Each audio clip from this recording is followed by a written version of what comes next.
Film ini mengisahkan tentang perjuangan guru di daerah terpencil, di mana ada dua sosok guru yang dipertemukan oleh buku harian dan membuat mereka saling menyukai. Gak usah banyak cincong, langsung aja ke ceritanya. Di awal film diperlihatkan seorang yang bernama Song. Terlihat Song sedang mencoba melamar jadi pengajar di sekolah tersebut. Sebelumnya, Song ini adalah atlet pegulat. Dikarenakan butuh pekerjaan, Song berupaya agar sekolah bisa menerimanya. Walaupun sebenarnya sekolah tidak sedang membutuhkan tenaga pengajar saat itu. Tapi Song ini angel alias maksa agar bisa diterima di sekolah itu. Akhirnya Song diterima sebagai pengajar, tapi Song harus mengajar di pedalaman, salah satu cabang sekolah itu juga. Song pun berangkat dan sampai di sekolah yang dimaksud. Terlihat bangunan sekolah itu mengapung di atas sungai. Perlu diketahui, sebelum Song ini ada guru wanita yang bernama An. An adalah guru yang dimutasi dari kota ke sekolah itu. Lantaran si guru An ini mencontohkan hal yang tidak baik sebagai guru. Bagaimana tidak, An nekat menato tangannya yang bergambarkan bintang 3 di tangannya. Tapi An malah menganggap kepala sekolah berlebihan terhadapnya, dan akhirnya An dikirim ke SD terapung tempat Son sekarang. Dan perlu diketahui, alur dalam film ini sebenarnya mengisahkan waktu yang berbeda, di mana guru An lebih awal setahun dibandingkan guru Son. Tapi cuplikan yang akan ditampilkan satu kisah dalam waktu yang berbeda. Karena guru An lebih awal datang di SD, maka saya akan mulai dari guru An terlebih dahulu ya. An berangkat tidak sendirian. Dia ditemani oleh temannya yang bernama Gigi. Terlihat Song sedang melakukan praktek untuk mengajar para murid. Karena seperti yang kita ketahui, dia tidak memiliki basic jadi pengajar. Tidak sengaja Song menemukan buku harian milik An. Disitulah An mencatat dari awal datangnya An di sekolah tersebut. ปี 2554 วันแรกของการ Song sampai ketiduran membaca buku milik An, tapi satu murid pun belum ada yang datang. Kembali ke An dan Gigi. Malam pertama mereka sangat terasa susah. Bagaimana tidak, di situ nggak ada listrik, sinyal, bahkan air yang sering mampet. Ketika Gigi mengecek benda apa yang menyangkut di keran, ternyata ada bangkai cicak yang menyebabkan airnya mampet. Ternyata para murid yang ada di situ menginap dari Senin sampai Sabtu. Seminggu sekali mereka para murid kembali ke rumahnya dan besoknya kembali lagi. Hal itu mengingat antara jarak sekolah dan rumah mereka yang sangat เรา jauh. ทำท่าประกอบไปด้วย เริ่มจากใครดีก่อน Di minggu pertama, Song terkena musibah yang menyebabkan tangannya cedera ketika menggunakan sampan. Begitu juga dengan An. Kulitnya gatal-gatal saat mandi, sepertinya An alergi terhadap air sungai tersebut. An diantar oleh pacarnya ke rumah sakit untuk mengobati alerginya. Tapi mereka bertengkar lantaran pacarnya nggak setuju An mengajar di sekolah itu. Bahkan An juga disuruh pacarnya untuk menghapus tatonya agar dia bisa mengajar lagi di sekolah sebelumnya. An merasa kesal dan minta hubungan mereka putus aja. Lantaran emosi, pacarnya An mengiyakan dan meninggalkan An. Yang tragisnya lagi, kisah antara An dan Song percis banget. Song juga diputusin pacarnya lantaran terlalu jarang ketemuan. Bahkan pacarnya Song selingkuh dan boncengan dengan cowok lain menggunakan motornya Song. Akhirnya Song diputusin sama pacarnya. Terlihat Song sangat sedih bercampur kecewa. Dia juga membawa motornya di tempat dia mengajar. Padahal seperti yang kita ketahui, di tempatnya Song tidak bisa menggunakan kendaraan darat. Mengisi kegabutannya, Song membaca buku hariannya An. Ternyata tanggal putusnya An persis sama dengan tanggal putusnya dia dengan pacarnya. Di buku itu menceritakan jika An menghibur dirinya dengan melompat ke sungai dari ketinggian. Song juga melompat, tapi Song lompat menggunakan motornya. Di situ juga An mencatat kejadian di mana saat Gigi lagi pup di WC. Gigi melihat ada mayat yang terapung di bawah jamban. Gigi teriak histeris karena ketakutan. Karena hal itu, Gigi memutuskan untuk pulang dan tidak bisa menemani An di situ lagi. An masih pada pendiriannya. Dia tetap mengajar walaupun An tahu hari-harinya pastilah tidak sebaik yang diharapkan. Tapi anak-anak berhasil menghiburnya melewati hari-hari An. Tibalah jadwal saatnya An pulang.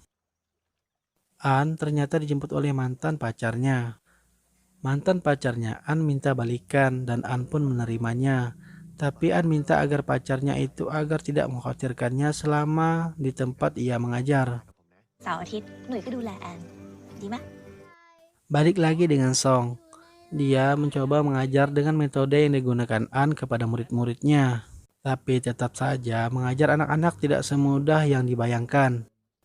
Contohnya ada satu murid yang bernama Moe. Ketika Song kasih pertanyaan, malah dia melihat ada ular di dekat Song. Song kaget dan mereka ketakutan semua. Song mencoba memukul ular itu dan hal itu disorak oleh murid-muridnya. Mereka menganggap Song adalah seorang pahlawan. Ketika ular itu mati, Song terkejut melihat tangannya yang berdarah dan ternyata itu adalah bekas paku dari kursi yang dia banting. Berjalannya waktu, Song mulai menyukai An dari kegiatan yang telah dia catat dari buku hariannya. Song juga memerintahkan murid-muridnya untuk mencari barang-barang peninggalannya An yang masih tersisa. Ada satu murid yang menemukan foto An bersama temannya, tapi muka An tidak nampak, hanya tato di tangan yang terlihat, dan disimpanlah foto itu oleh Song. Bahkan Song memerintahkan murid-muridnya menggambar wajahnya An. Terlihat gambar yang dilukis oleh anak-anak lucu-lucu banget deh. Song sampai terbawa mimpi mengingat An. Di dalam mimpinya, Song melihat sosok An, tapi sosok itu cuma nampak tangannya doang. Ketika ingin melihat wajahnya An, Song kaget dan tersadar. Song bangun lantaran ada badai yang menerpa sekolah mereka. Bahkan, badai telah membuat sekolahan mereka porak-poranda.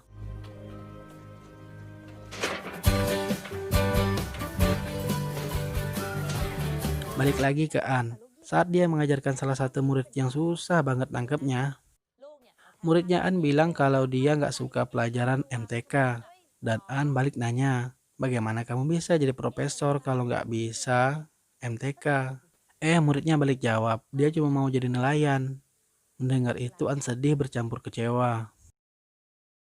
Benar saja, ketika ujian semester, murid yang bernama Chong nggak ikut ujian. Dan An nekat menyusul Chong di rumahnya. Tapi An mendapati Chong yang sedang ingin membantu ayahnya yang sebagai nelayan.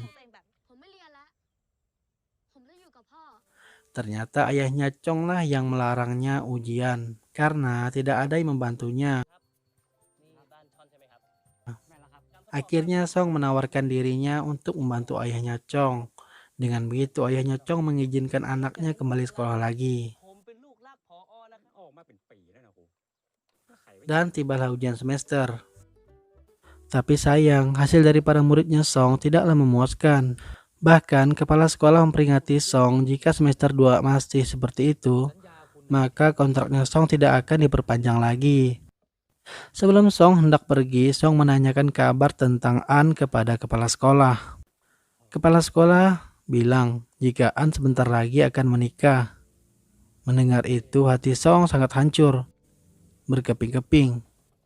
Bahkan Song membakar buku harian An, tapi malah diambil lagi, gak jadi deh. Besoknya Song berniat mencari An di sekolahan tempatnya An mengajar. Di situ dia sebenarnya tidak tahu sosok An. Seperti yang dia ketahui jika An memiliki tato di tangannya. Tapi kenyataannya An telah menghapus tato dari tangannya. Lantaran dia menerima lamaran pacarnya untuk segera menikah. Akhirnya Song pergi begitu saja. Ketika An sedang mengajar, tiba-tiba datang seorang wanita yang mengaku jika dia hamil karena si Nui, pacarnya An. An syok dan kecewa karena sudah berjuang dan rela menghapus tato demi menikah dengan Nui 3 bulan lagi. Ternyata wanita itu hamil sewaktu An masih mengajar di rumah sekolah di atas air dulunya.